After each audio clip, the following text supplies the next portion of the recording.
Hi friends, welcome to our channel. So friends, today topic వచ్చి Telugu methodology సంబంధించి 8th lesson friends. Telugu methodology already గత వీడియోలో 9th lesson చెప్పడం జరిగింది. సో ఈ వీడియోలో బోధన అభ్యసన సామాగ్రి అనేది మనకి తెలుగు మెథడ్ సంబంధించి 8వ లెసన్ కింద ఉంది. సో దానికి సంబంధించి ఇంపార్టెంట్ ఆబ్జెక్టివ్ బిట్స్ అయితే ఈ వీడియోలో చూద్దాం ఫ్రెండ్స్.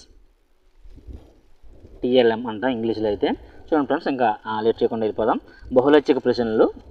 చూడండి ఫ్రెండ్స్, ఫస్ట్ బిట్టు, అభ్యసనం ఆకర్షణీయంగా ఉండాలంటే తప్పనిసరిగా ఉండవలసింది ఏది అంటున్నాడు. పాఠ్య ప్రణాళిక, వార్షిక ప్రణాళిక, బోధన ఉపకరణాలు, ఆకర్షణ బోధన. మనం అభ్యసనం ఆకర్షణ జరగాలంటే ఉండవలసింది ఏది ఏమవుతుందండి? Option 3 is the correct answer. బోధన ఉపకరణాలు అవుతుంది. పాఠ్య బోధనలో భాగంగా బోధన ఉపకరణాలను ఎప్పుడు ఉపయోగించాలంటున్నాడు. ఇది కూడా ఇంపార్టెంట్ బిట్టేనండి. బోధన ముందా, బోధన తర్వాత, పాఠ్య బోధనలో సమయానుకూలంగా ఎప్పుడైనా ఉపయోగించవచ్చా అంటే TLM అనేది అదే బోధన ఉపకరణం అనేది ఇప్పుడు కూడా పాఠ్య బోధనలో సమయానుకూలంగా వినియోగించాలండి, సందర్భం అనుగుణంగా. ఇప్పుడు బిట్ చూడండి, బోధన అభ్యసన ప్రక్రియలు ఉపాధ్యాయులు అధికంగా వినియోగిస్తున్న ఉపకరణాలు ఏవి? సో ఈ TLMలో ఎక్కువగా వేడేస్ ఉపాధ్యాయులు ఎక్కువ ఉపయోగిస్తున్న ఏదంటే శ్రవణ బోధన ఉపకరణాలు, దృశ్య బోధన ఉపకరణాలు, దృశ్య శ్రవణ బోధన ఉపకరణాలు, బులెటిన్ బోర్డులు అంటున్నాడు. కరెక్ట్ ఆన్సర్ వచ్చి ఆప్షన్ 2 ఫ్రెండ్స్. దృశ్య బోధన ఉపకరణాలు ఎక్కువగా మనం TLMలో ఎక్కువగా టీచర్స్ యూజ్ చేస్తున్నారు. నెక్స్ట్ చూడండి బిట్టు, నిర్బంధ ఉచిత విద్యా హక్కు బిల్లు పార్లమెంట్లో ఎప్పుడు ఆమోదించబడింది? Very very important bits. అలాగే కన్ఫ్యూజ్ అవుతారు ఎక్కువగా ఇక్కడ. ఉచిత నిర్బంధ విద్యా హక్కు పార్లమెంట్లో ఆమోదించిన డేట్ అడిగాడండి.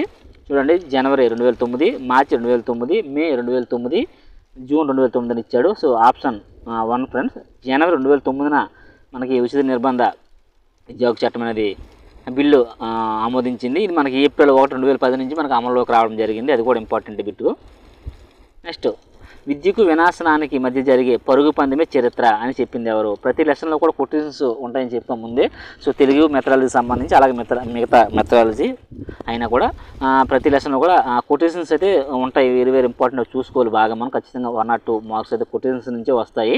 సో ఈ లెసన్లో విద్యకు వినాశనానికి మధ్య జరిగే పరుగు పందెమే చరిత్ర అని చెప్పింది ఎవరు అంటున్నాడు. ఆప్షన్ చూడండి. Option 1 John Adams, option 2 Kepler, option 3 Dave, option 4 SG Wells. Correct answer ఇది ఒకసారి మీరు కామెంట్ చేయండి ఈలోపు. సో చూడండి, విద్యకు వినాశనానికి మధ్య జరిగే పరుగు పందెమే చరిత్ర. ఆప్షన్ 4 అండి, SG వేల్స్ ఇదే కరెక్ట్ ఆన్సర్. ఒక పదం ఇచ్చి దానికి మొదట 1 లేదా 2 అక్షరాలు చేర్చి కొత్త పదాలతో ఆడటం ఏమవుతుంది అంటున్నాడండి.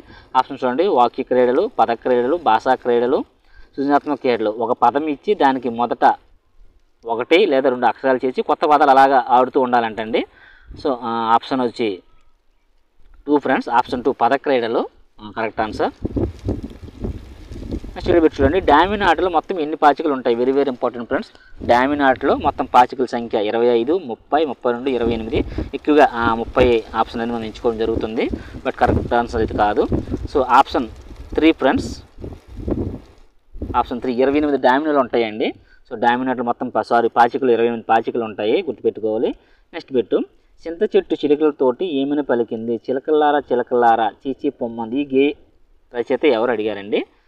మనకి ఇది కొన్ని కంటెంట్ లెసన్స్ కూడా మెథడ్స్ కింద రావడం జరుగుతుంది. సో ఫేమస్ అయ్యే రచయితలు ఎవరు ఉంటే వాళ్ళవి చూడండి. Options Gurajada Apparao, Chinta Dikshitulu, Karunasri, Mohammed Iqbal. So correct answer వచ్చి ఆప్షన్ 1 ఫ్రెండ్స్. గురజాడ అప్పారావు చింత చెట్టు చిలక తోట అనేది చెప్పింది. నెక్స్ట్ వచ్చి RMSA రాష్ట్రీయ మాధ్యమిక విద్యా అభియాన్ అండి. రాష్ట్రీయ మాధ్యమిక విద్యా అభియాన్ ఎప్పుడు అనేది అడుగుతున్నాడు. ఇప్పుడు ఏర్పడిందండి 2009 option 1, 2002 option 2 2008, option 3 2007, option 2 2010. The correct answer is option 4 friends. 2010లో మనకి రాష్ట్రీయ మాధ్యమిక విద్యా అభియాన్ అనేది రావడం జరిగింది. నెక్స్ట్ పెట్టు, బాలలు జ్ఞానం పొందే విధానాల గురించి చెప్పింది ఎవరు అంటున్నాడు. బాలలు జ్ఞానం పొందే విధానాల గురించి చెప్పింది option 1 is the correct answer. Direct bit friends. ఇది గిజుబాయ్ ఆవిడ చెప్తారు బాలల జ్ఞానం పొందే విధానాల గురించి. నెక్స్ట్ బిట్ చూడండి, సంవేదాత్మక శక్తుల సమగ్ర వినియోగం జరగాలంటే అవసరమైనవి ఏవి అంటున్నాడు. సంవేదాత్మక శక్తుల సమగ్ర వినియోగం జరగాలంటే బోధనా సోపానాలు, బోధన ఉపకరణాలు, బోధనా పద్ధతులు, బోధనాంశాల వర్గీకరణ అంటున్నాడు. సంవేదనాత్మక శక్తుల సమగ్ర వినియోగం జరగాలంటే ముందుగా బోధనా సోపానాలు ఉండాలండి. Option 1 is the correct answer. Next bit చూడండి, విద్యార్థుల్లో దీనిని కలిగించడంలో బోధనోపకరణాలు కీలక పాత్ర పోషిస్తాయి. టీఎల్ఎంస్ అనేవి విద్యార్థుల్లో దేన్ని పొందించడం అంటే పునర్బలం అండి. Option 1 correct answer. ఎందుకంటే ఆల్రెడీ మనం టీచర్స్ చెప్పింది వింటారు పిల్లలు. సో ఆ వినదాన్ని టీఎల్ఎం రూపంలో వాళ్ళకి చెప్పడం ద్వారా ఇంకా అది మరొకసారి దానిపై వినడం అలాగే వాళ్ళకి బాగా జ్ఞప్తికి వస్తుంది కనుక పునర్బలం కింద మనం చెప్పవచ్చు. నెక్స్ట్ బిట్ చూడండి 3, టేప్ రికార్డర్ను ఉపయోగించి ఈ దోషాలు నివారించవచ్చు అంటున్నాడు. టేప్ రికార్డర్ అంటే ఓన్లీ వాయిస్ వస్తుంది కనుక ఉచ్చారణ దోషాలు, భావ దోషాలు, వ్యాకరణ దోషాలు, భాషా దోషాలు. టేప్ రికార్డర్ను ఒకసారి కామెంట్ చేయండి తెలిసిన వాళ్ళు. చూడండి, టేప్ రికార్డర్ను ఉపయోగించి ఈ దోషాలను నివారించవచ్చు. కరెక్ట్ ఆన్సర్ చూడండి ఫ్రెండ్స్, ఆప్షన్ 1 ఫ్రెండ్స్, ఉచ్చారణ దోషాలు. సో టేప్ రికార్డర్ను ఉపయోగించి మనం ఉచ్చారణ దోషాలు అనేవి నివారించవచ్చు. నెక్స్ట్ బిట్ చూడండి, మాదిరి నమూనాలు ఈ రకమైన బోధన ఉపకరణ సాధనం అంటున్నాడండి. మాదిరి నమూనాలు ఈ రకమైన బోధన ఉపకరణ సాధనం అంటే 3Ds అంటాం. 3Ds నమూనాలు అనేవి ఈ రకమైన బోధన ఉపకరణ దాని అర్థం అండి. మాదిరి నమూనాలు అంటే సో డైరెక్ట్గా చెప్పవచ్చండి అది ఆన్సరు. 3D అనగానే త్రిమితీయ సాధనం కనుక so option 2 is the correct answer అవుతుంది, త్రిమితీయ సాధనం అనేది.